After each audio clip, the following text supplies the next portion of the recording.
Hello and welcome to Just a Flipping Minute, the show where we give you a little bit of information in a little bit of time. I'm Dave Huckleberry.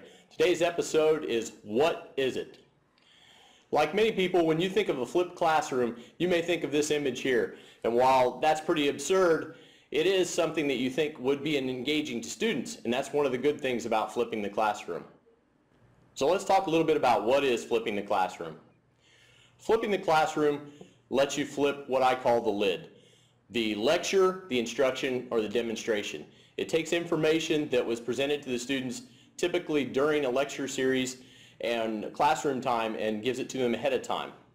What that'll do is that'll lead to application and discussion during your class. You'll have more in-class time to do the higher order thinking.